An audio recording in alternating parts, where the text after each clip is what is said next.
کے بعد، تاکہ انہیں نہ کوئی دشواری ہو، نہ آپ کو کوئی پھر زحمت ہو. تھوڑا تھوڑا اور آگے تشریف لائیے.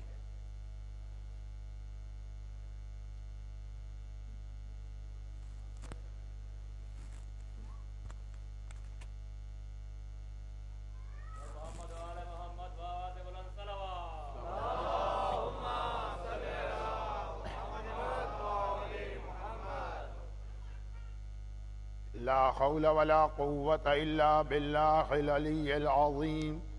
بسم الله الرحمن الرحيم. الحمد لله الملك الحق المبين، والصلاة والسلام على حبيب إله العالمين سيدنا ومولانا أبي القاسم محمد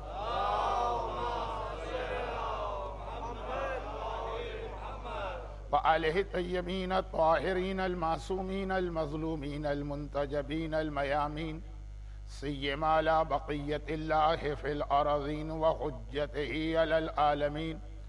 اللهم عجل له الفرج، ولعنة الله على أعدائهم أجمعين. أما بعد، فقد قال الله عز وجل في كتابه المبين وفرقانه المتين وقرآنه المجيد. بسم الله الرحمن الرحيم.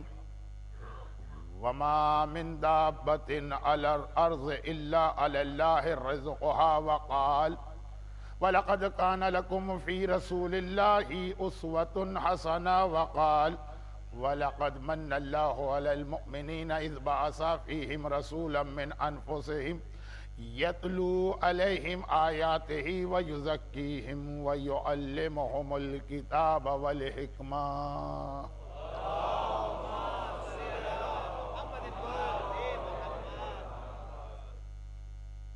وما من دابة في الأرض إلا على الله رزقها. 12ویں پارے کی یہ پہلی آیت، جہاں تک کل رات کو گفتگو پہنچی تھی اسی تسلسل میں ہے، اور آج رات کی مجلس کا جو عنوان ہونے جا رہا ہے اس سے بھی اس آیت کا بہت گہرا تعلق ہے. اگرچہ بظاہر یہ آیت ایک بالکل مختلف موضوع پر ہے. آیت کا ترجمہ یہ ہے کہ اس زمین پر چلنے والا جو بھی ہے اللہ اس کے رزق کی ذمہ داری لیتا. اللہ علی اللہ ہی رزقها، مگر اللہ کی یہ ذمہ داری ہے کہ اس کو روزی دے گا. اچھا، یہ دابہ ارض لغوی یعنی ڈکشنری والے معنی اپنی جگہ، ظہور امام کے حوالے سے بھی یہ لفظ یا یہ اصطلاح استعمال ہوئی. امام کے آنے سے پہلے اور امام کے تشریف لانے کے بعد اور عالمی حکومت کے قیام سے پہلے.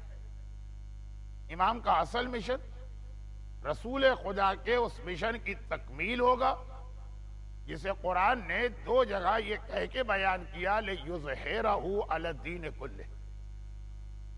رسول کے اس دنیا میں آنے کا مقصد یہ ہے کہ اس اسلام کو تمام دینوں پہ، ادیان پہ غالب کرے. ایک عالمی حکومت کا قیام، ساری دنیا ایک حکومت قرار پائی. مگر یہ مشن امام ظاہر ہوتے ہی شروع تو کریں گے، مکمل کرنے میں وقت لگے گا. نبی اور امام معجزوں کے ذریعے سے اپنے فریضے کو انجام نہیں دیتے، اپنے منصب کو ثابت کرنے کے لیے معجزہ دکھاتے ہیں. لیکن یہ جو پیغمبر یا امام کا مشن ہے یہ معجزے کے ذریعے سے نہیں ہوگا، یہ عام طریقے سے کوشش ہوگی. عام طریقے سے مراد ہمارے اور آپ کا طریقہ نہیں، جو بھی امامت کا طریقہ ہوگا، اور آخر میں جا کر حکومت قائم ہوگی. مگر ظہور سے لے کے حکومت کے قیام تک کا زمانہ بھی بڑی مشکلات کا زمانہ، اور ظہور سے پہلے کا جو ہمارے یہاں آخری زمانہ کہلاتا ہے، اب وہ پتہ نہیں کہ آخری زمانہ کب ہے، آج ہے کہ 100 سال بعد ہے. ایسی اوٹ پٹانگ اور نان سینس باتیں سنتے رہیے اور اپنے دل میں یہ عقیدہ رکھیے کہ ایسی ہی باتوں کے لیے اللہ نے دو کان دیے ہیں تاکہ ایک کان سے سنا جائے دوسرے کان سے اس کو نکال دیا. لوگ سمجھتے ہیں کہ نہیں ہماری مجلس سے سننے کے لیے اللہ نے دو کان دیے, ادھر سے سنو دوسرے کان سے خارج کرو. نہیں, وہ جو نان سینس اور اوٹ پٹانگ باتیں, کیا ظہور امام کی کوئی تاریخ مقرر کرنا, جو ہمارے یہاں ظہور کی ان کے پاس ظہور کا عقیدہ نہیں ہے, ان کے پاس قیامت کی تاریخ ہوتی ہے. اب آج کل بہت چل رہی ہے 2012 جو ہے قیامت آنے والی. ایسی اس سے پہلے بھی کتنی نان سینس باتیں ہو چکی ہیں اور ہوتی رہیں گی. اور اسی حوالے سے ایک بہت بڑا فتنہ, یہ رسول خدا کا مشن ہے. آج اور کل یہ دو مجلس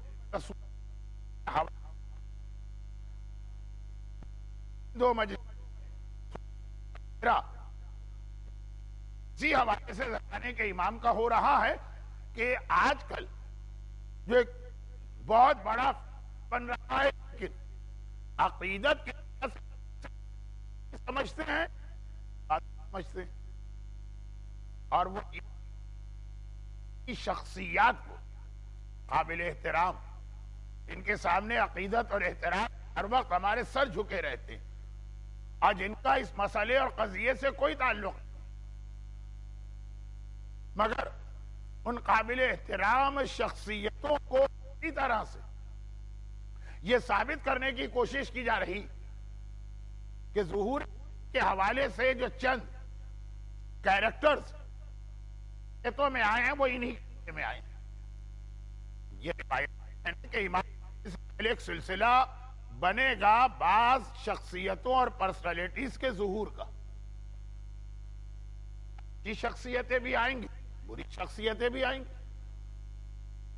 ہمارے یہاں صوفیہ اور نیگیٹو کہنے سے پہلے آئیں گے. وہاں بھی ہمارا یہی طریقہ ہے, جہاں کوئی میڈل ایسٹ کے علاقے میں ظالم آ گئے آپ نے کہی سفیانی. دیکھیں یہ دو الگ الگ جملے ہیں, ان کے فرق کو ذہن میں رکھیے گا. ہم نے کہا کہ یہ اپنی حرکتوں سے سفیانی لگ رہا, وہ الگ چلے وہاں تک تو ہم کہہ سکتے, اور یہ نہیں یہ سفیانی ہے, یہ ہے اور لگ رہا ہے, ان کے درمیان فرق. اسی طرح سے اگر کوئی مسلمانوں کو دھوکہ اور فریب دینے والا آ گیا اور خوش قسمتی یا بدقسمتی سے اس کی ایک آنکھ میں کوئی خرابی پیدا ہو, یہ دجال. اب یہ جو ایک ہمارے یہاں طریقہ ہے, جیسا کہ اس مجمع میں اس وقت تقریباً سب لوگ میرے ہی ایج گروپ کے ہیں, تو اسی لیے میں باتیں جو کرتا ہوں اپنے بچپنے اور جوانی کی, وہ آپ کا بچپنا اور آپ کی بھی جوانی ہو. چنانچہ 60s میں اسرائیل کا ڈیفنس منسٹر موشے دایان ایک آنکھ تھی. چنانچہ اخبارات میں پورے یقین کے ساتھ دجال ہیڈنگ اور نیچے تصویر. پھر پاکستان کے اندر ایک ایسے سربراہ کی آنکھ میں کوئی خرابی تھی, دجال ظاہر ہو گیا, تصویر. پھر اسی زمانے اس کے بعد بھی سعودی عرب کے کنگ فہد, ان کی ایک آنکھ میں بھی خرابی تھی, دجال آ گیا. تو اب یہ جو ایک طریقہ کار ہے, یہ منفی شخصیتیں جن کو انگریزی میں غالباً ویلنس کہا جائے گا, ان کے بارے میں بھی ہر ایک سفیانی لگتا ہے, ہر ایک دجال لگتا ہے, پھر بھی قابل قبول ہے, مگر کہہ دینا کہ ہے بہت بڑا فتنہ.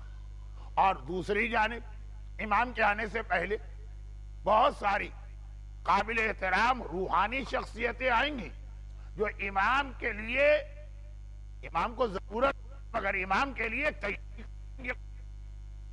جیسے حضرت یحییٰ کے بارے میں کہا جاتا ہے کہ عیسیٰ کے آنے سے پہلے, گرچہ حضرت یحییٰ خود اللہ کے ایک نبی ہیں مگر عیسیٰ کے آنے سے پہلے تیاری کروا رہے ہیں. تو اسی انداز سید حسنی خراسانی آئیں گے, اور اسی طرح غالباً ان سے زیادہ اہم یمن کے علاقے سے یمانی آئیں گے، بلکہ روایتوں کو دیکھتے ہوئے یمن کے علاقے سے امام زمانہ کے مددگار کے طور پر اس کو اتنا زیادہ معصومین نے اس کو ہائی لائٹ کیا کہ پرانے زمانے میں ہمارے بزرگ ہجرت کر کے یمن کے علاقے میں جا کے اسی لیے رہتے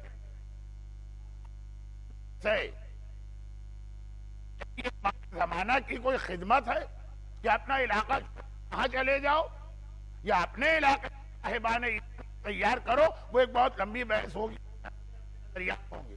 سید حسنی خراسانی خراسان کے علاقے سے یمانی یمن کے علاقے سے آئیں گے، مگر پہلی بات جو میں ضمناً موضوع ہے وہ یہ ہے کہ اپنے زمانے کی کسی بھی بدتر سے بدتر اور ظالم شخصیت اسے سفیانی اور دجال یقینی اور حتمی نہ سمجھا جائے۔ یہ خود دجال ہی کی ایک پالیسی، جیسے حضرت امام خمینی رضوان اللہ علیہ نے چہل حدیث کے اندر ایک بہت مختصر واقعہ لکھا ہے کہ اصل چیز تو خیر اس میں نام کی اہمیت نہیں، ایک عالم دین نے شیطان کے خلاف ایسی کتاب لکھی۔ یہ بھی ہمارے یہاں علماء کرام کا ایک بہت بڑا کنٹریبیوشن ہوتا۔ جیسے میں 2 دن پہلے کہہ رہا تھا کہ شیطان ہمارے فائدے کی بات کرتا چاہیے کہ ساقی نے کچھ پلا نہ دیا ہو شراب میں۔ اب یہ لوگ تو جو مجمع آج ہے روزانہ تو نہیں تھا، لیکن 2-3 دن پہلے بات آئی تھی۔ تو شیطان کے طریقے، شیطان کے ٹول، شیطان اس طرح سے مومن کو گمراہ کرتا، وہ حضرت نوح کے واقعے سے لے کر موجودہ زمانے تک۔ تو اب یہ اتنا بڑا ایک ایسا ٹاپک یا سبجیکٹ ہے کہ علماء نے بڑی بڑی کتابیں لکھی، اور آخر میں شہید دست غیب شیرازی کی کتاب استیاذہ کتنی فیمس اور کتنی امپورٹنٹ، مگر 100 سال پہلے یا 100 سال پہلے کسی عالم نے شیطان کے خلاف ایک ایسی کتاب لکھی جس کے اندر پوری تفصیل آ گئی کہ شیطان کس طرح پہچانو گے، گمراہ کرتا ہے، کیسے سیدھے راستے سے ہٹاتا، اور بڑے خوش۔ کتاب بھی ہاتھوں ہاتھ لی گئی، بڑی مقبول کتاب، بڑی پاپولر۔ ایک رات کو ان کے خواب میں شیطان آ گئے،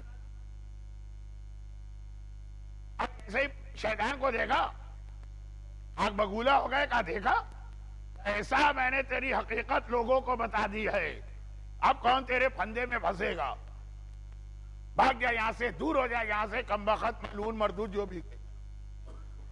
اب صحیح علمی انداز میں تو اس کو پڑھنا ہے تو امام خمینی کی عبارت پڑھیے چہل حدیث میں، یا تو میں یہ چہل حدیث میں جو اخلاص کا چیپٹر ہے، اخلاص، اس میں آیا یہ واقعہ۔ شیطان نے مسکرا کے کہا کہ آپ جو کچھ کہہ رہے ہیں اپنی جگہ، لیکن شاید آپ کو بھی نہیں پتا کہ یہ کتاب آپ سے میں نے ہی لکھوائی ہے، میں ہی اس کا سبب تھا۔ کیونکہ علماء کے لیے سب سے بڑا خطرہ ہوتا ہے شہرت، ریاکاری، عوام میں پاپولر ہونا۔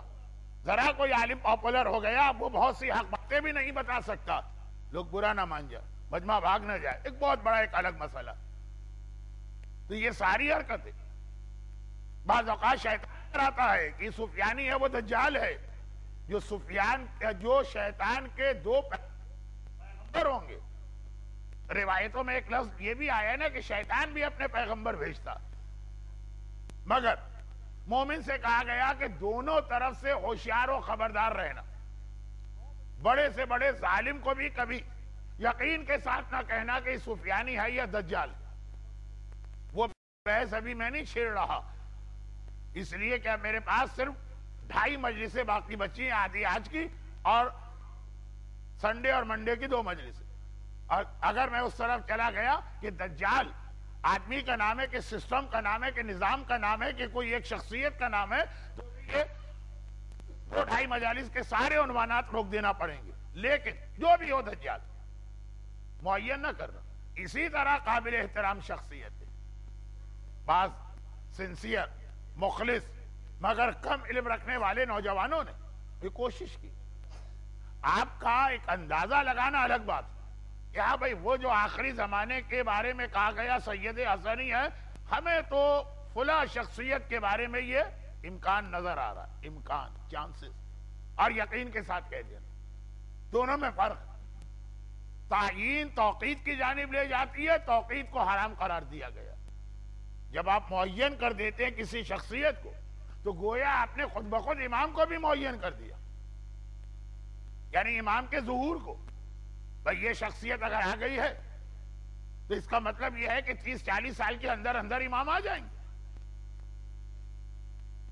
اور یہ کہ جو امام کے ظہور کا وقت بتائے حرام بھی ہے، اور اسے جھٹلانا بھی پوری قوم پہ واجب، چاہے ظہور امام کا وقت امام کے نام سے بتائے، اور چاہے ظہور امام کا وقت قیامت کے نام سے بتائے۔ مایا قوم، انکا قوم، ساؤتھ امریکہ والوں کا کیلنڈر،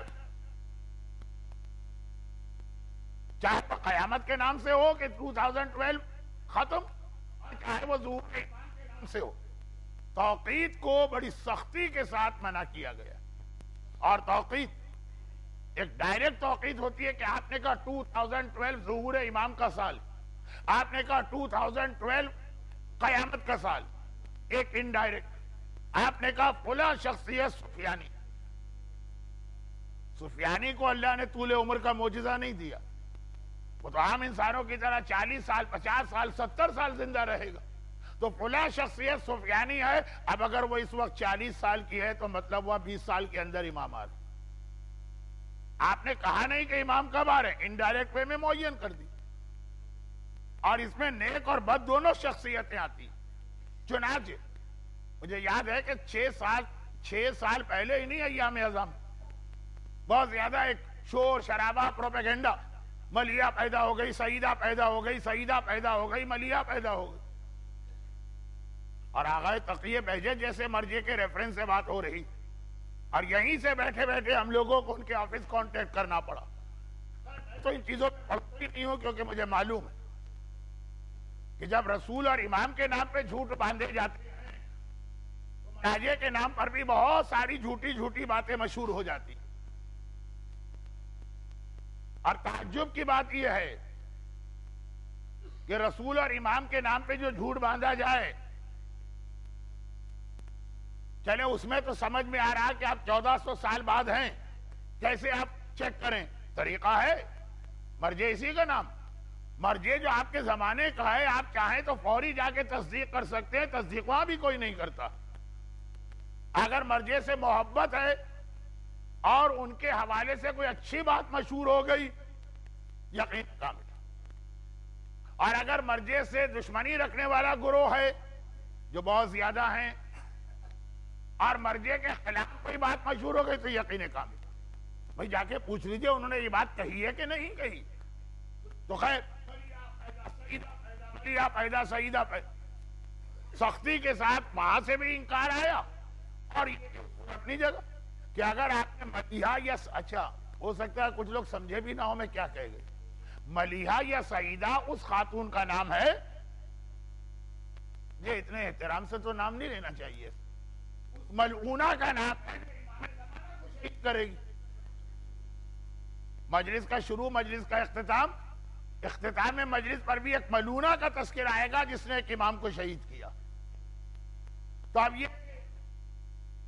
پیغمبر کی ایک حدیث زمانے کے امام کے بارے میں، اسمہ اسمی و اسمہ ابی اسمہ ابنی، امام زمانہ کے لیے ایک حدیث ہے کہ اس کا وہی نام ہے جو میرا نام ہے، اسم و اسم ابی و ابی، اور اس کے نام ہے جو اسم ابنی میرے بیٹے، کون سا بیٹا؟ حسن۔ لیکن ایک اور مشابہت امام حسن اور امام زمانہ میں یہ کہ امام حسن کو بھی ایک ملعونہ شہید کیا اور امام زمانہ کو بھی ایک ملعونہ شہید کرے گی، مگر وہ ملیحہ یا سیدہ اس کا تو یہ معجزہ نہیں ہے کہ اسے اللہ طول عمر دے، اگر وہ پیدا ہو گئی ہے تو گویا آپ نے کے بارے میں اعلان نہیں کیا، آپ نے امام کے بارے میں اعلان کر دیا کہ 40-50 سال میں امام آ جائیں گے۔ میں نے 40-50 سال کیوں کہا؟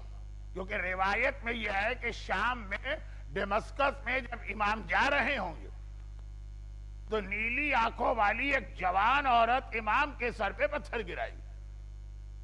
تو اب غالباً 40 سال کے اوپر کی عورت کو تو ہم جوان نہیں کہہ سکتے. خیر ہم تو 40 سال کو بھی نہیں کہتے, لیکن بہت بہت بہت ہم نے کھینچتان کے گنجائش کر دی, ورنہ تو 30. تو کہہ دینا چاہیے کہ اگر ملیحہ پیدا ہو گئی ہے تو گویا 25 سال میں امام آ جائیں. بلکہ عورتوں کا مزاج دیکھے تو 18 سال میں, کیونکہ کوئی عورت 18 کے اوپر بڑھتی نہیں. جب اس کی بیٹی بھی 18 ہو جائے تو وہ کھسک 18 سال اور 2 مہینے کی ہوتی ہے. تو خیر خلاصہ یہ ہے کہ ایک ہوتا ہے ڈائریکٹ اور ایک ہوتا ہے انڈائریکٹ. ڈائریکٹ آپ نے کہا 2012 میں امام آ رہے ہیں, اور انڈائریکٹ یہ ہے کہ آپ نے کہا ملیحہ آ گئی. ملیحہ آنے کا مطلب 12 سال میں امام آ رہے ہیں, 14 سال میں امام آ رہے ہیں, 16 سال میں امام آ رہے ہیں. سفیانی آ گیا, دجال آ گیا, سید حسنی تشریف لیا, یمانی آ گئے. اس سے اپنے آپ کو بہت زیادہ بچانا. بدترین مسئلہ ہے یہ اسلام کا, ظہور امام کی تاریخ بتانا, اور ایک طریقہ ہے کہ امام کا نام لیے بغیر امام سے ریلیٹڈ جو پرسنالٹیز ہیں ان کا تذکرہ کر. بلکہ یہاں پہ ایک چھوٹی سی بات آج پتہ نہیں یہاں پہ سے چلی گئی, اور اب چلی گئی تو میں واپس نہیں آ سکتا ہوں. صرف آپ سے ایک درخواست کر سکتا ہوں کہ مجھے وہاں نظر تو آ رہے ہیں, لیکن لوگ آ رہے ہیں, بہت جگہ خالی ہے. تو میں نے پہلے دن سے آپ سے کوئی ریکویسٹ نہیں کی, لیکن آج میں گزارش کر رہا ہوں کہ جتنا حضرات آ سکتے ہو آگے آ جائیے, تاکہ پھر میری مجلس کے درمیان کوئی رکاوٹ نہ ہو, باقی لوگ درود کا ثواب حاصل کریں.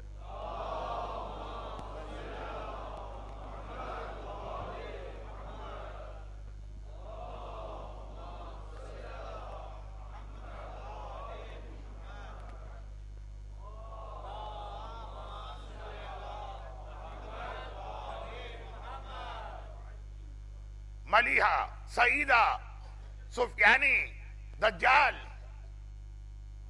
سید حسنی, یمانی. اور جیسا کہ میں نے کہا ایک ضمنی بات, یہ ہمارے علماء اور مراجع کا مسئلہ نہیں, لیکن ہے ایک ضمنی بات کہ بعض لوگوں کو امام زمانہ کی ملاقات, امام زمانہ سے ملاقات کا بڑا شوق ہوتا ہے. وہ امام کو ٹریس کرتے ہیں کہ امام کو کہاں ڈھونڈا جائے. روایتوں میں اشارے ہیں, بعض واقعات کے اندر اشارے ہیں, گرچہ صاف صاف کہہ دیا گیا کہ نہیں. پہلی بات تو یہ ہے کہ امام سے ملنا مومن کی مرضی پر نہیں ہے, امام کی مرضی پر ہے. جس کو چاہے اپنی زیارت کرائے, جس کو چاہے منع کر دے. ایسا کوئی نہیں ہے کہ آپ کوئی دعا پڑھیں, کوئی وظیفہ پڑھیں, کوئی عمل کریں, کوئی 2 رکعت نماز پڑھیں, کوئی قرآنی سورہ پڑھیں اور سو جائیں تو امام آ جائیں گے, جاگ جائیں تو امام آ جائیں گے. نہیں. مسجد سہلہ میں 40 شب بدھ کا عمل, مگر وہ بھی امام اپنی مرضی سے آئیں گے. ایک بات تو یہ. تو اب جن لوگوں کو بہت شوق ہے, بلکہ یہ ذرا سا سمجھیے کہ مذہب سے ہٹ کے بات ہو رہی ہے, لیکن چونکہ محبت امام کی بات ہے تو عرض کر رہا ہوں. تو اب جو طریقے ہیں ان میں ایک طریقہ یہی جو ابھی میں نے بتا دیا, شب بدھ مسجد سہلہ جانا ہے, یہ پتا ہے کہ امام وہاں ہوتے ہیں, یا مسجد جمگران, یا حج کے دوران عرفات کا میدان, یا پھر مدینے اور مکے کے باہر کی کچھ پہاڑیاں, یا یہ کہ بیت المقدس, یا یہ کہ باقاعدگی سے خمس دینے والے کے جنازے کی نماز. یہ سب مختلف واقعات ہیں. تو اس میں ایک طریقہ یہ ہے, اب دیکھیے اپنی اپنی عقل ہے لوگوں کی, کوئی شریعت کا مسئلہ تو ہے نہیں کہ بھائی امام کو اگر ڈھونڈنا ہے تو ایک طریقہ امام کی سسرال کو ڈھونڈو, کیونکہ صلہ رحم ہے تو امام ضرور آتے جاتے ہوں گے. اور پھر وہ بحث ہوتی ہے کہ امام کی شادی کا بھی تذکرہ روایتوں میں ہے, امام کی اولاد کا تذکرہ بھی روایتوں میں ہے, اور پھر امام کی سسرال کے تلاش کرنے کا طریقہ. مرزا حسین نوری نے ایک کتاب میں اشارتاً ایک واقعے کے ذیل میں لکھا, حضرت عبد المطلب کے 10 بیٹے تھے, تبھی تو منت پوری کی تھی ایک بیٹے کو راہ خدا میں قربان. سب سے بڑے بیٹے کا نام حارث تھا، اور ان کی اولاد میں خاتون ہے جن سے زمانے کے امام کی شادی ہوئی تھی. تو اب وہ ایک بہت لمبا واقعہ بھی ہے اور بالکل آج کے موضوع سے ہٹ کر بھی ہے. تو اب یہ ایک طریقہ کار کہ امام سے ملاقات کرنا ہے تو امام کی سسرال کو ڈھونڈا جائے. امام کے گھر والوں میں اولاد امام تو شاید دنیا کی آنکھوں سے پوشیدہ ہے، مگر امام کے خسر یا فادر ان لا پوشیدہ نہیں. تو اب یہ وہ ساری چیزیں جو عقیدت و محبت میں انسان کرے. مگر وہاں پہ ایک مسئلہ یہ ہوتا ہے کہ امام کی بیوی کو اللہ نے طول عمر کا معجزہ نہیں دیا، امام کے بیٹوں کو اللہ نے طول عمر کا معجزہ نہیں دیا. تو اب یہ ہے کہ بیوی کو ڈھونڈنا نسبتاً آسان ہے. وہ دنیا کے مختلف علاقوں میں امام شادیاں کرتے ہیں، وہ بات کہیں اور چلی جائے. کیونکہ آج جس امام کا تذکرہ ہے ان پر بھی ایک بہت بڑی تہمت یہ لگائی گئی کہ وہ شادیاں بہت کرتے ہیں. اور صحیح معنوں میں سب سے زیادہ رسول خدا کی سیرت سے جس امام معصوم کی سیرت میچ کرتی وہ حسن مجتبی ہی تو ہیں. تو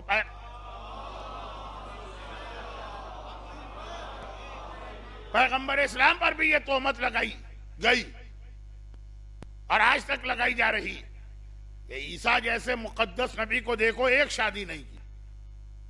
اب خیر آپ جہاں بیٹھے ہیں وہاں حضرت عیسیٰ کی بھی شادی بتائی گئی اور اولاد بتائی گئی، لیکن ایک ہی چلے. مگر پیغمبر ایک وہ مقدس نبی ہے اور ایک یہ تمہارا نبی ہے کہ شادیوں پہ شادیاں کرتا رہا.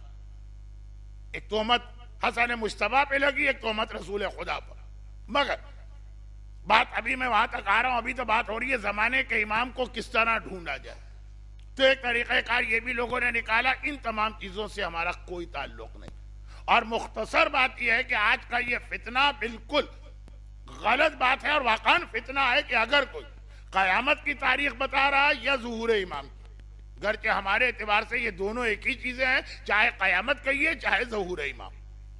مگر ظہور امام کے بعد ایک شخصیت اور سامنے آئے گی جس کا نام ہے دابۃ الارض. اور مولا کا ایک بہت مشہور خطبہ ہے کہ انا دابۃ الارض، وہ میں ہوں. صفا اور مروہ کے درمیان سے دابۃ الارض نکلیں گے. ویسے روایت کا لفظ تو ہے نکلے گا. امام ظاہر ہوں گے مکے سے، دابۃ الارض نکلے گا صفا اور مروہ کے درمیان سے.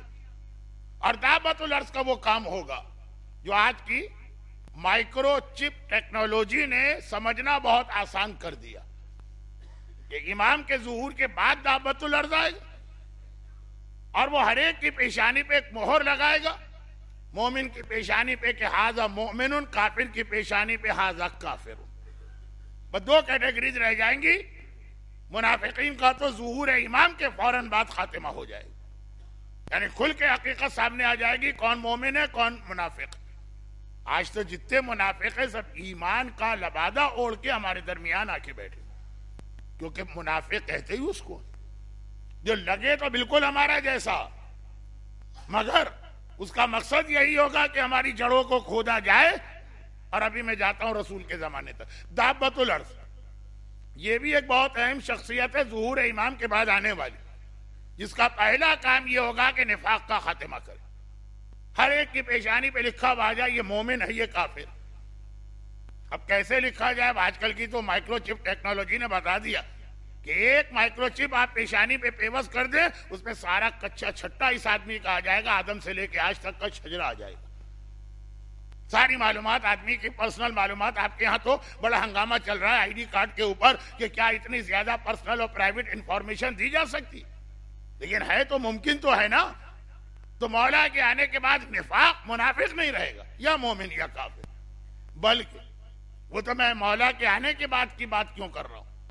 حدیث یہ ہے کہ مومن اور منافق کو پہچاننا ویسے ہے بھی بہت آسان. 3 چیزوں کی مدد سے پہچانا جاتا ہے کون مومن ہے کون منافق. سب سے پہلی چیز ہے علی کی محبت.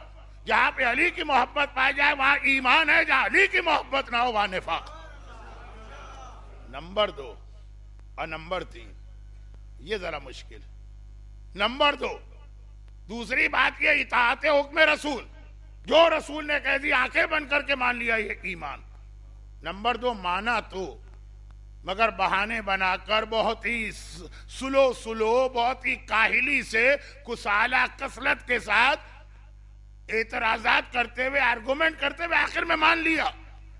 یعنی مان لیا اس لیے کہ ایمانی معاشرے میں رہنا کرنا سب کچھ ہوگا، مگر کبھی رسالت پہ شک ہو جائے گا، کبھی رسول سے بدتمیزی کرنا ہوگی، کبھی پیغمبر سے جا کے زبان چلانا پڑے گی. اور تیسری چیز نماز کا قیام، یہ بھی مومن و منافق کی پہچان ہے. یہ وہی مجمع ہے جو پہلی پہچان پہ تو اتنا جوش میں آ گیا، تیسری پہچان پہ تو تینوں.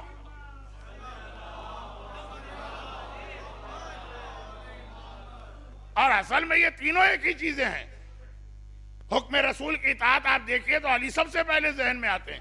اور نماز کیا چیز ہے؟ نماز علی کی سب سے بڑی یادگار، عالم عباس کی یادگار ہے، تابوت آقا حسین کی یادگار ہے، گہوارہ علی اصغر کی یادگار ہے، اور نماز علی سے لے کے کربلا کی حسین تک کی نماز کی یادگار. اس کا رکوع، کربلا کا رکوع یاد آ جائے، اس کا سجدہ، حسین کا وہ سجدہ یاد آ جائے جس پہ قاتل کا خنجر چلا تھا، تو خیر موضوع کہیں اور جا رہا. لیکن ظہور امام کے بعد ہر ایک کی پیشانی پہ یہ لکھنے کا فریضہ کہ مومن ہے کہ کافر، دعوت الارض. لیکن یہ ساری بات تو اس لیے آ گئی کہ خاص طور پر مجھ سے درخواست کی گئی تھی کہ مولانا آج کل ہمارے بچے اسکولوں اور کالجوں میں 2012 کے بارے میں بڑے کنفیوز ہیں، اور دا ارائیول کے نام سے یوٹیوب کے اوپر جو ایک 40-50 قصوں میں ایک فلم ہے، اس کے حوالے سے بہت کنفیوز ہے. تو ذرا سی یہ بات آگے، لیکن اصل بات جو مجھے عرض کرنا، وہ قرآن کریم کی وہ آیت جس کو صحیح نہیں سمجھا گیا. ما من دابت فی الارض الا علی اللہ رزقها. دابت الارض کی بات ہوئی، لیکن وہ ایک خاص اصطلاح ہے مولا کے لیے. اور ادھر قرآن کہہ رہا زمین پہ چلنے والے ہر آدمی کے رزق کی ذمہ داری اللہ نے لی. پہلے دن سے یہ مسئلہ تھا کہ مولانا روزی کی دعا، نماز جعفر تیار میں نے بتائی تھی ایک دن، اور ابھی ذرا اس کا بیان باقی ہے، کیونکہ بعد میں مجھے ایک چیز کا احساس ہوا، اور یہ میرا تجربہ ہے. کینیڈا میں میں نے پڑھا، دبئی میں پڑھا، مومباسا میں پڑھا، تو تجربہ کہ نماز جعفر تیار کا عمل سننے کے بعد بھی لوگ ڈھیلے پڑ جاتے ہیں. کیوں؟ کتابوں میں اس کا طریقہ بہت لمبا لکھا. اتنی لمبی نماز جعفر تیار تو ایک عام مومن نہیں پڑھ پاتا، جبکہ اس کا بہت ہی آسان طریقہ بھی. لیکن آج نہیں. آج جو مجمع زنجیر کے ماتم اور تابوت اور آج کے غم کی رات کے لیے آیا ہے، اس کو میں زیادہ زحمت میں نہیں ڈالنا چاہتا ہوں. اتنی بات عرض کرنا ہے، روزی بڑھانے کے مسائل آج نہیں آ رہے. آج اللہ کا وعدہ، ہر ایک کے رزق کی ذمہ داری اللہ نے لی. مگر اب سوال یہ کہ رزق کسے کہتے ہیں؟ اگر آپ کو جدید ماڈل کی BMW یا مرسیڈیز چاہیے، اس کی ذمہ داری اللہ نے نہیں لی. آپ کے گھر میں روٹی آ جائے گی، آپ کے گھر میں عزت و آبرو کے ساتھ پہننے کا لباس آ جائے گا، آپ کو سر چھپانے کی جگہ ملے گی، یہ اللہ کا وعدہ. ہمیں یہ چیزیں نہیں چاہیے، یہ ہیں ہمارے پاس. جب ہم کمپلین کرتے ہیں تو اس لیے کمپلین کرتے ہیں کہ مرسیڈیز نہیں ہے ہمارے پاس، وہ اللہ کو دینا. ہمارے پاس وہ کیا، وہ سینٹی میٹر کہوں کہ انچ کہوں کہ کیا چلتا ہے، 150 سینٹی میٹر کا ہمیں وہ LCD ٹی وی چاہیے ہے. اے اللہ، تو نے وعدہ کیا ہے کہ روزی میرے ذمے. اللہ نے اتنے بڑے بڑے ٹی وی کے وعدے نہیں کیے. رزق کسے کہتے ہیں اور ہماری جو ڈیمانڈ ہے، ان دونوں کے درمیان فرق کو ذہن میں رکھیے گا. اچھا خاصا گزارا ہو رہا عزت و آبرو سے. نہیں مولانا، نماز جعفر تیار پڑھنا تاکہ جو ہر ایک کے گھر میں ٹی وی ہے، جیسے گاڑیاں دوسروں کے پاس ہے، جیسے زیورات دوسروں کے پاس ہے، جیسے لباس 50-50 ہزار پاکستانی کا لباس خریدا جاتا ہے خواتین کے لیے، جو صرف ایک دفعہ پہنا جاتا ہے. نماز جعفر تیار مولانا آپ نے بہت اچھی بتائی ہے، اب ہم پڑھیں گے تاکہ روز ہمیں 50 ہزار کا لباس ملے. یہ ذمہ داری نہ نماز جعفر تیار نے لی ہے، نہ یہ ذمہ داری اللہ نے لی.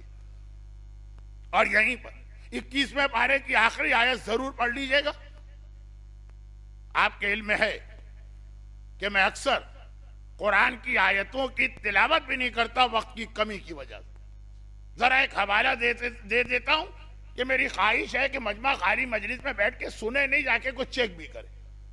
21ویں پارے کی آخری آیت اللہ کے رسول کے گھر میں ازواج رسالت میں سے بہت سونے. یہ تو سیدھا سیدھا قرآن ہے، میں نام نہیں لے رہا، میں کسی بحث میں نہیں پڑھ رہا. ایک بار پیغمبر کے خلاف ایک متحدہ محاذ بنا لیا اور کہا کہ آپ کے گھر میں آ کر ہمیں فاقے مل رہے ہیں، آپ کے گھر میں آ کے ہمیں اتنی زحمتوں کا سامنا کرنا پڑا. اب بعض خواتین نے تو کہا کہ باپ کے گھر میں کتنا اچھے تھے، عزت و آبرو کے ساتھ ساری سہولتیں ملی تھی، یہاں آ کے تو مصیبتوں میں پھنس گئے. وہ جو عللے تللے ہم کو چاہیے اس کا وعدہ کبھی نہیں کیا گیا، لیکن ہم نے دیکھا. اور کنہوں نے یہ ہنگامہ کیا؟ جنہیں قرآن نے ہماری ماں قرار دیا ہے، جو کل بات آ گئی. ماں قرار دیا ہے، اصلی ماں بنایا نہیں ہے. حجاب کا مسئلہ اپنی جگہ رہے گا، لیکن کل والی بات کا ریفرنس دینا بھی صحیح نہیں ہے. یہ مجمع کل نہیں تھا جو آج نظر آ رہا. اور یہیں پہ ہمارے سامنے اپنے اصل موضوع تزکیہ نفس کا ایک بہت ہی اہم اصول سامنے آ گیا، اور وہ یہ کہ نفس کی پاکیزگی سب سے اہم رول اس کے اندر انجام دیتی ہے بیوی. بنیادی ذمہ داری ہے ماں کی، بنیادی، لیکن اہم ترین فریضہ بیوی کا. ماں بنیاد مضبوط کرتی ہے، لیکن 16-18 سال کے بعد، بلکہ اس سے پہلے بھی بیٹا ماں کے ہاتھ سے نکل جاتا، بیوی کے ہاتھ سے کبھی نہیں نکل جاتا. ایک بار شادی ہو جائے، مرتے دم تک خط غلامی لکھ دی. ہندوستان کے بعض علاقوں میں رواج تھا، شاید ابھی بھی. عارضی مصحف کے موقع پہ کہا جاتا تھا کہ آنکھیں کھولو میں تمہارا غلام، اور واقعاً یہ غلام بن کے دکھاتے تھے ساری زندگی. وعدے کا اتنا سچا ہوتا ہے تو یہ دولہا ہی ہوتا. لیکن جو ایک عام بات اس کے حوالے سے ہے کہ 90%، دو جملے میں نقل کرتا ہوں مرحوم آیت اللہ خوئی کے ایک وکیل، پاکستان کے اندر تقریباً 18 سے 20 سال رہے، اور مرحوم آیت اللہ خوئی کے انتقال 92 کے بعد پھر واپس چلے گئے. اور ایک بار انہوں نے مجھ سے یہ دو باتیں کہی تھی. کہا تھا کہ پاکستان کے اندر جو یہ ازدواجی زندگی لوگوں کی ہوتی ہے، میرڈ لائف، واقعاً اس کے اندر بڑی قربانیاں دونوں دیتے ہیں.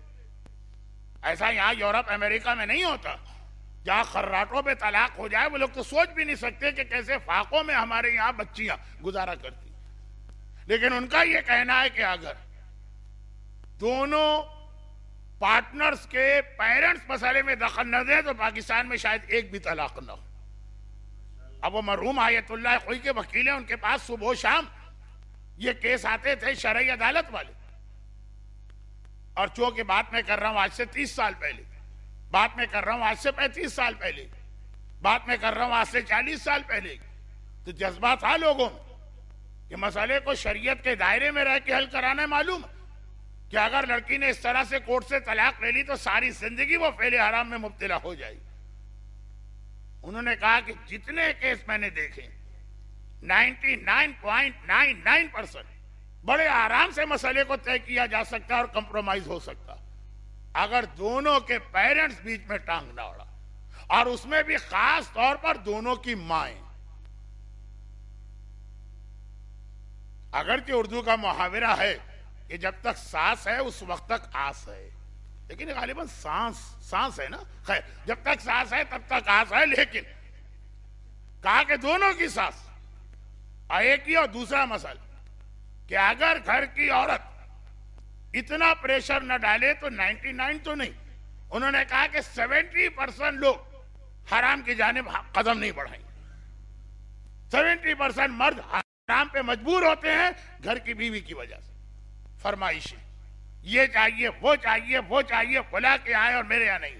جب رسول اللہ کی بیویوں نے کہہ دیا، وہ کن گھروں سے آئی تھی؟ کہہ دینا تو آسان ہے نا کہ والدین کے گھر میں بڑے آرام سے تھے، یہاں کے تو صرف فاقے. یہ میں نہیں کہہ رہا، قرآن 21ویں پارے کی آخری آیت. حوالہ بھی میں عموماً اتنا آسان دیتا ہوں کہ آپ کو نمبر نہ چیک کرنا پڑے. آخری آیت جا کے دیکھ لیجئے قرآن نے کیا کہا. دیکھو اسی غربت میں رہنا تو رہو، ورنہ رسول تمہیں رخصت کر رہا. وہ پوری آیت ہی کا خالی ترجمہ کافی. بیوی یعنی عورت بیوی کے طور پہ اتنا اہم رول پلے کرتی ہے خاندان کو بچانے میں، خاندان کو بنانے میں.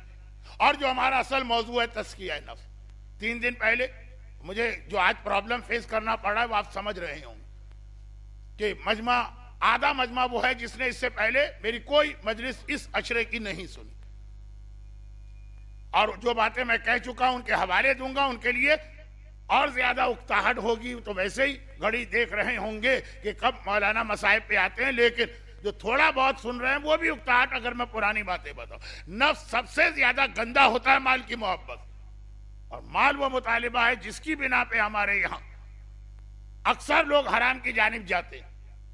جو ضروریات زندگی ہیں اگر خالی وہاں تک اپنے آپ کو محدود رکھنا ہو. ایک جملہ اور سن لیجئے، اس پہ میں کبھی اشرا پڑھوں گا اس لیے کہ دنیا میں کئی جگہ اس پہ میں اشرا پڑھ چکا ہوں اگر زندہ رہا. اور وہ یہ کہ زمانے کا امام جب ظاہر ہوگا اور اپنی فوج کو جمع کر کے جہاد شروع کرے گا تو ان سے ایک ہی بات کا عہد لے گا کہ اپنی زندگی کو جتنا سادے سے سادہ بنا سکتے ہو، بہت ہی سمپل لائف وعدہ کرو کہ یہ گزارو گے تب پھر میں تمہیں اپنی فوج میں شامل کرتا ہوں. ارے ہم تو امام کا انتظار اس لیے کر رہے ہیں کہ زمین سے زمین سونا اگلے گی اور چاندی اگلے گی اور موتی اگلے گی اور ہیرے ملیں گے اور جواہرات ملیں گے اور ایک سے ایک گاڑی ملے گی اور ایک سے ایک ٹی وی ملے گا اور ایک سے ایک زیور ملے گا. امام کی پہلی شرط سیدھا سادہ خشن موٹا کپڑا، کاٹن کے کپڑے پہننا پڑیں گے. جب کاٹن بھی آج کل اتنی اعلیٰ آنے لگی ہے، لیکن خلاصہ یہ کہ تو ایک الگ موضوع. اور یہاں پر میں ایک بات کہہ دوں اور بس غالباً آج کی حد تک بات مکمل ہوگی. ایک جملہ میں ایسا کہہ رہا ہوں جس کو میں کل یا پرسوں پورا کروں. اس کا آدھا حصہ آپ نے سن لیا ہے، آدھا حصہ بعد میں آئے گا، لیکن تھوڑا سا اس جملے کا تعلق آج کے مصائب سے ہے اس لیے کہہ رہا ہوں. کیونکہ آپ کہیں گے جب وہ آج بات آنے ہی والی نہیں ہے تو آپ مولانا اتنا بھی کیوں کہہ رہے ہیں. تھوڑا سا آج کے مصائب سے تعلق. ابھی میں نے ایک جملہ کہا کہ زندگی کے حالات اور واقعات میں، پنجتن میں اور 12 امام میں اور 14 معصوم میں سب سے زیادہ میچنگ رسول خدا اور امام حسن کے حالات میں، سب سے زیادہ میچنگ. یہاں تک کہ مجھے معلوم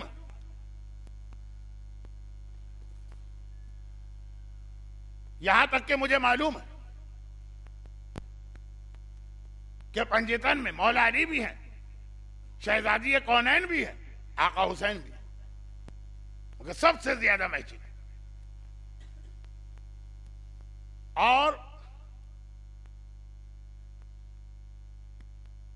آج کے زمانے کے اعتبار سے ہمارے نویں امام محمد تقی علیہ الصلوۃ والسلام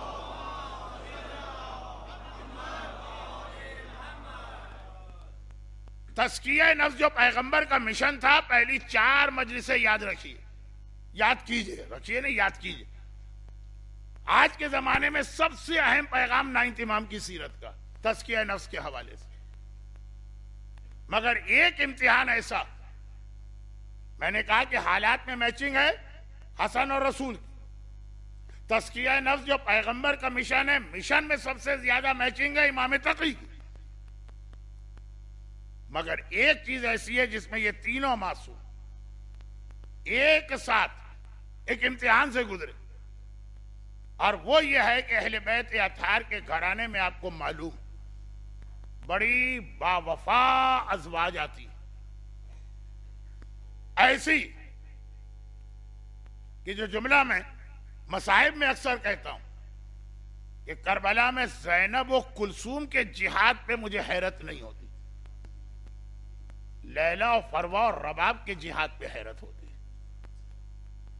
بھئی زینب کے بارے میں تو کل آ گیا، علی کی بیٹی ہیں، فاطمہ کی بیٹی ہیں، وہی خون ان کی رگوں میں ہے جو علی کا خون ہے، وہی شیر زہرا ان کی غذا بنی جو حسن حسین کی غذا بنی، عصمت و طہارت کے ماحول میں پروان چڑھی ہیں.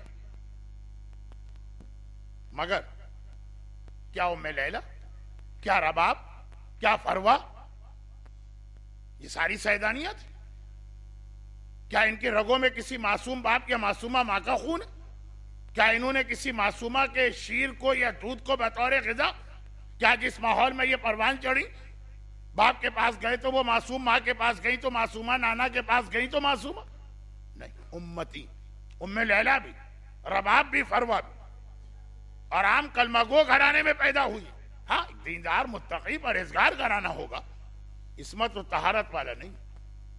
لیکن یاد رکھیے ہمارا عقیدہ یہ ہے کہ زینب کا رتبہ بلند ہے، ورنہ جہاد کے حوالے سے آپ کو زینب و لیلا میں فرق نظر آتا؟ جہاد کے حوالے سے آپ کو زینب اور رباب میں فرق نظر آتا؟ کوئی ایسی منزل نظر آتی ہے کہ زینب آگے بڑھ رہی اور فروا گھبرائی جا رہی؟ علی اور فاطمہ کے نام کی لاج اگر رکھی ہے تو علی اور فاطمہ کی بہوؤں نے. مگر اہل بیت اطہار میں 3 مثالیں ایسی کہ اچھی نہیں، بری بیویاں آئیں اور بہت بری. رسول خدا کے حوالے سے میں بہت احتیاط سے آگے بڑھتا ہوں. 21ویں پارے کی آخری آیت پڑھ لیجئے، سورہ تحریم پورا پہلا آدھا حصہ پڑھ لیجئے، سورہ نمبر 66. نام لینے کی ضرورت نہیں، کوئی مسئلہ تو تھا کہ قرآن کریم کو ازواج رسول کو اتنا کنڈیم کرنا پڑا، مثال دینا پڑی. نوح کی بیوی کو یاد کرو، لوط کی بیوی کو یاد کرو، نبی کی بیویاں تھی اور جہنم میں گئی. کوئی تو وجہ ہے نا کہ قرآن اس انداز میں مثال دے رہا. اور دوسری مثال حسن مجتبیٰ کی. اگر فروا جیسی خدمت گزار اور جانثار بیوی ملی تو جعدہ بنت اشعث ابن قیس جیسی بیوی بھی ملی. اور تیسری مثال 9 امام کی، ام الفضل جیسی وہ بیوی جو اپنے ہاتھ سے اپنے شوہر کو زہر دے رہی. عورت بہت اہم رول ہے اس کا گھر کے ماحول مال حرام سے بچانے اور تربیت کے حوالے سے، اور تزکیے کے حوالے سے. تربیت نہیں، تزکیہ. جیسے کل کی مجلس کے شروع میں میں نے کہا گھر کی صفائی عورت کرتی ہے تو نفس کی صفائی بھی عورت کرتی ہے. ماں کا زیادہ زور ہوتا ہے اپنی اولاد پر. عورت بیوی بن کے آتی، اولاد بھی، شوہر بھی، بھائی بہن بھی، ساس سسر بھی. مگر یہ 3 ایسی نگیٹو مثالیں، اور خالی ایک جملہ کہہ دوں اور مصائب پر آج کی حد تک آ جائیں. اب اس سے پہلے کہ میں ذرا اس کی وضاحت کروں ان مثالوں کی، ایک سوال یہ پیدا ہوتا ہے کہ ان معصومین نے یہ شادیاں کیوں کی؟ ایک سوال یہ بھی تو ہے نا کہ آخر جب پتا ہے کہ یہ بیویاں کیسی نکلیں گی تو یہ شادیاں کیوں کی گئی؟ 9 امام کے حوالے سے جو کل یا پرسوں میں بات کروں گا، آپ کو یاد ہے نا کہ پرسوں کی مجلس 9 امام کے معصوم والد کی شہادت و تابوت کی مجلس ہے، پرسوں والی. اور اس انداز سے کہ 8ویں امام نے کہا کہ 9 کے ذریعے سے میرا وہ امتحان لیا گیا جو میرے جد رسول خدا کا امتحان لیا گیا. تو تھوڑا تذکرہ 9 امام کا اس لیے بھی آ رہا ہے کہ 21ویں صدی میں تزکیہ نفس کے حوالے سے اہم ترین سیرت 9 امام کی، اور اس لیے بھی آ رہا ہے کہ پرسوں جس امام کی شہادت و تابوت کی مجلس ہے اس کے بیٹے 9 کو اللہ نے باپ کے امتحان کا ذریعہ بنایا. لیکن ایک عام سا سوال جو تینوں کے بارے میں، اور بہت ہی مختصر اس کا ایک جواب دے رہا ہوں اور بہت تفصیل ہے. قرآن کریم کی دوسری آیت جو آج میں نے تلاوت کی تھی، آپ تو بھول بھی گئے ہوں گے مولانا نے کتنی آیتیں تلاوت کی اور کیوں کی. دوسری آیت تھی لَقَدْ كَانَ لَكُمْ فِي رَسُولِ اللَّهِ أُسْوَةٌ حَسَنَةٌ. رسول کی زندگی میں تمہارے لیے ایک بہترین نمونہ عمل. اب نمونہ عمل کسے کہتے ہیں؟ جسے آدمی کو پریکٹیکل لائف میں گائیڈنس ملے. اگر اللہ کے رسول، اگر حسن مجتبیٰ، اگر امام تقی صرف انہی خواتین سے شادی کریں جو بہترین، اطاعت گزار، فرما بردار، تو ان مومنین کے لیے تو نمونہ عمل ہے جنہیں اچھی بیویاں ملی. مگر کیا لوگوں کو بری بیویاں نہیں ملتی؟ ملتی ہیں اور بہت ملتی ہیں. اب عورتوں کا سوال آئے گا کہ مولانا آپ نے بری بیویوں کے لیے تو کہا، برے شوہروں کے لیے بھی کچھ کہیے. ہاں کہوں گا، انتظار کریں، آپ تھوڑا ٹھہر جائیے، پہلے بری بیویوں سے تو فارغ ہو جاؤں. اگر آدمی کو بری بیوی ملے تو آخر بری بیوی کے ساتھ کیسے زندگی گزاری جائے؟ اور واقعاً جس کو بری بیوی مل گئی ہے اس کے بارے میں جو کہا جاتا ہے کہ اللہ اس کو جہنم میں نہیں ڈالے گا، اس سے بڑی جہنم تو یہاں وہ بھگت رہا، زندگی عذاب ہو جاتی ہے۔ 24 گھنٹے جینا دوبھر ہو جاتا ہے۔ کچھ عورتوں ہی کے محاورے میری زبان پہ آ گئے کیونکہ بات عورت کے حوالے سے۔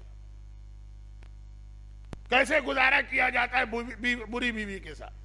کیا وہ طریقہ ہے جو پاکستان اور انڈیا میں چلتا کہ پھر آخر عاجز آ کے آدمی نے جوتا اٹھایا صبح و شام بیوی کی پٹائی کی جا رہی؟ کیا یہ اسلام؟ یا وہ طریقہ چلے گا جو یہاں کہ ذرا سا کوئی مسئلہ شوہر بیوی میں ہوا طلاق طلاق طلاق؟ یہاں عورتیں اور لڑکیاں زیادہ مطالبہ کرتی ہیں، لیکن مرد حضرات اتنا آسان ہو گیا ہے اور اتنا زیادہ ریٹ آف ڈیورس ہماری قوم میں بھی بڑھ گیا، اتنا زیادہ کہ بعض اوقات جب عالم کے پاس آتے ہیں کہ مولانا وہ ہماری بیٹی کا یا میرا اپنا نکاح ہے تو یہ فلاں تاریخ کو ہے، آپ سے درخواست ہے کہ نکاح پڑھ دیں، تو کہنا پڑتا ہے ڈبل بکنگ کروا لو، جیسے کہ اگلے ہی ہفتے تمہیں پھر طلاق کا صیغہ جاری کروانے آنا پڑے گا، کہاں آؤ گے؟ ابھی سے بکنگ لے لو، آج نکاح کل طلاق۔ کھیل بنا دیا گیا ہے آج کل کی دنیا میں طلاق کو۔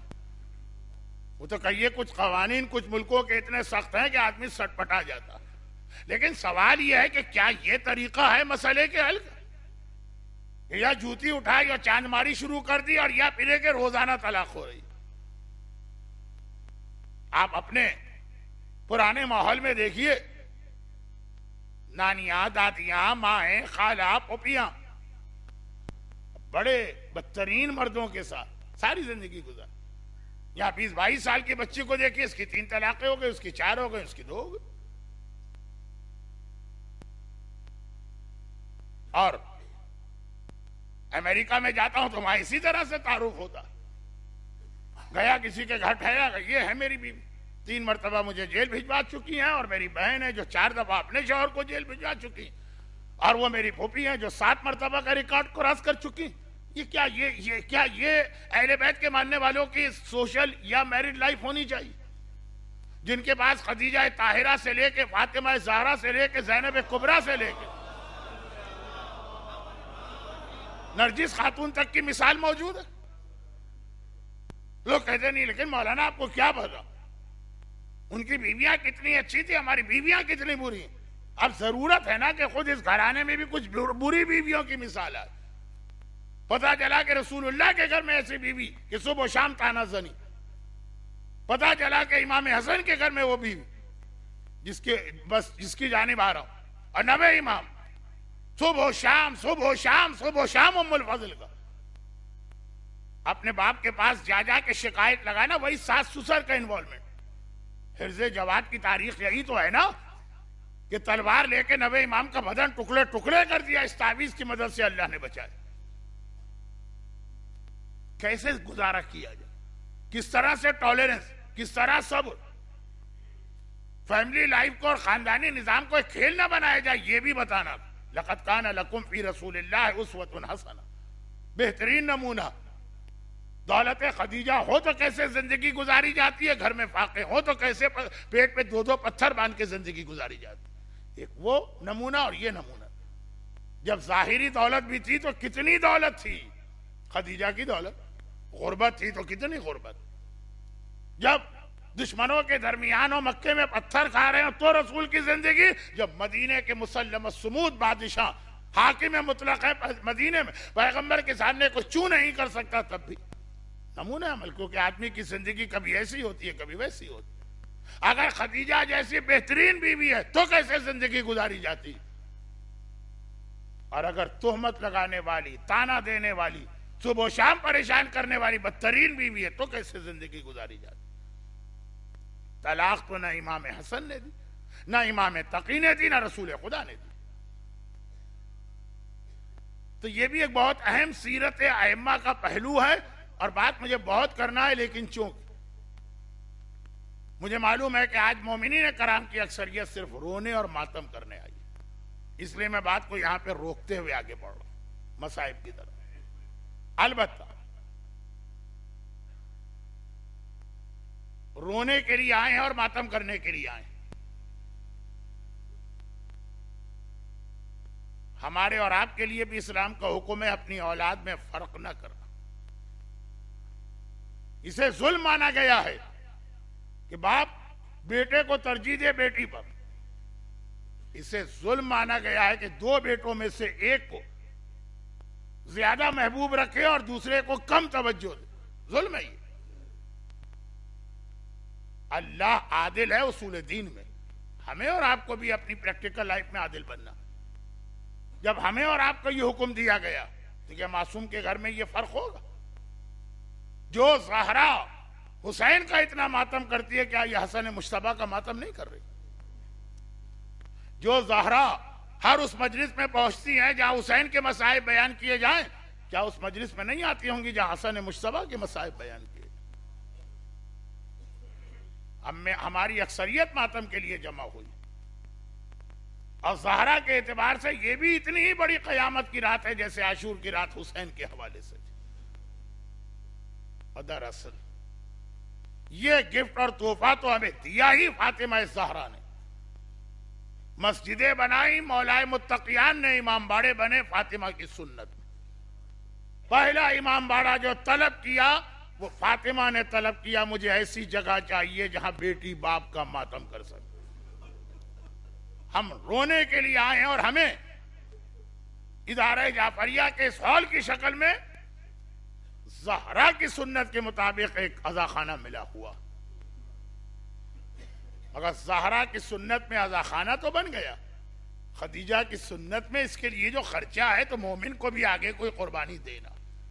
آج بھی یہ خیال کرتے ہوئے کہ گزشتہ 2 دن بہت سارے مومنین ایسے ہیں جو پچھلے 2 دن میں نہیں تھے, وہ کیوں ثواب سے محروم رہے؟ قیامت کے دن کتنا بڑا ہمارے لیے فخر ہوگا. پتہ چلا وہ ایک لسٹ لگی ہوئی ہے کہ کس کس نے عزاداری میں حصہ لیا ہے. معلوم ہوا اس میں ہمارا نام بھی ہے کیونکہ ہم نے حسن مجتبیٰ کی شہادت کے دن ادارہ جعفریہ کی ڈونیشن اپیل میں 1 پاؤنڈ دے دیا. اس فہرست میں نام ہے جس میں سب سے اوپر خدیجہ کا نام ہے تو ہمارا نام بھی اسی فہرست میں آ گیا. آج بھی آپ حضرات سے التماس ہے کہ آپ جو 2 دن ثواب سے جو لوگ محروم رہے آج ان کے لیے موقع ہے. جنہوں نے 2 دن ثواب حاصل کیا آج اپنے ثواب کو 3 دن 3 گنا کرنے کا موقع.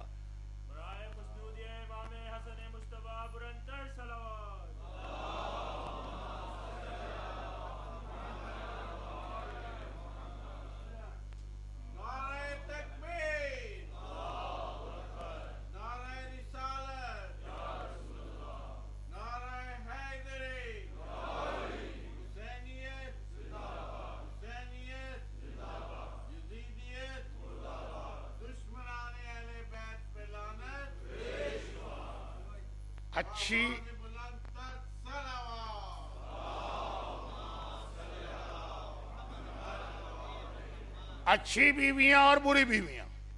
لقد کان لکم فی رسول اللہ اسوۃ حسنہ, بہترین نمونہ ہے تمہارے لیے سیرت رسول. اگرچہ بعض لوگ یہاں پہ یہ جملہ بھی کہتے ہیں مگر یہ جملہ خود جہالت کا نتیجہ کہ جب پتہ چلا کہ بیویاں اتنی بری ہیں تو طلاق دے کے فارغ کیوں نہ کی. اس کا مطلب یہ ہے کہ سوال کرنے والے کے ذہن میں یہ خیال ہے کہ امام کو پہلے سے نہیں معلوم تھا, شادی کے بعد پتہ چلا. ویسے آج کل بہت سارے لوگ کھڑے ہو گئے کہ جی امام بھی کچھ نہیں جانتے, امام کے علم غیب کا انکار بھی ہونے لگا. امام کو پہلے سے سب کچھ معلوم, لیکن امامت کا ایک طریقہ کار ہے جو آپ کو اپنی زندگی میں رائج کرنا ہے. تو میں نے کہا کہ کیسے بری بیوی کے ساتھ پوری زندگی گزاری. خدیجہ طاہرہ کا رسول کی زندگی میں انتقال ہوا, باقی سب تو جب رسول دنیا سے گئے تو پیغمبر پہلے گئے, بری بیوی تو بعد تک رہی. حسن پہلے گئے, بری بیوی تو بعد تک رہی. تقی پہلے گئے, بری بیوی تو بعد تک رہی. ایک اور یہاں پہ اصول آئے جو اتفاق سے ہماری مجلسوں میں, اتفاق نہیں ہمارے علماء کی محنت ہے, بہت پڑھا جاتا. رمضان کا مہینہ 41 ہجری، مولا کوفے کی دکان پہ بیٹھے ہیں اور زیادہ امکان ہے کہ میسا میں تمار ہی کی دکان پہ ہوں.